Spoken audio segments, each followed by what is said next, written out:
Morning from the Heart, December 30th, preparing for heaven. Zechariah 3 verse 5 says, "So they put a clean turban on his head and they put the clothes on him." As we approach the perils of the last days, the temptations of the enemy become stronger and more determined. Satan has come down in great power, knowing that his time is short, and he is working with all deceivableness of unrighteousness in them that perish.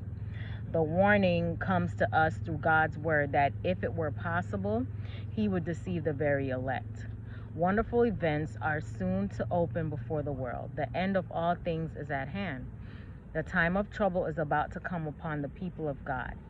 Then it is that the decree will go forth, forbidding those who keep the Sabbath of the Lord to buy or sell, and threatening them with punishment and even death if they do not observe the first day of the week as the Sabbath. In the time of trouble, Satan stirs up the wicked, and they encircle the people of God to destroy them. But he does not know that pardon has been written opposite their names in the books of heaven. He does not know that the command has been given: take away the filthy garments from them, clothe them with a change of raiment, and set a fair mitre upon their heads.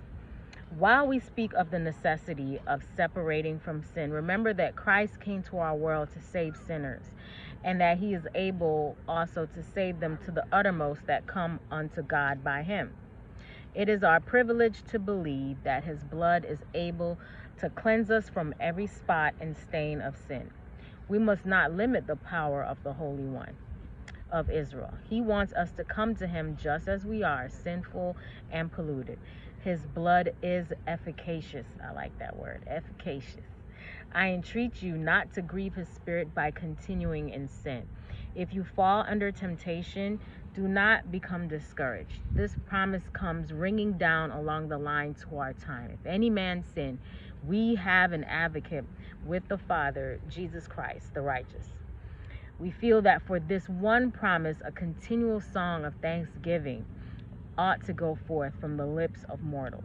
Let us gather up these precious jewels of promise, and when Satan accuses us of our great sinfulness and tempts us to doubt the power of God to save, let us repeat the words of Christ: him that cometh to me, I will in no wise cast out. Hope you have a great day today. Live from the heart.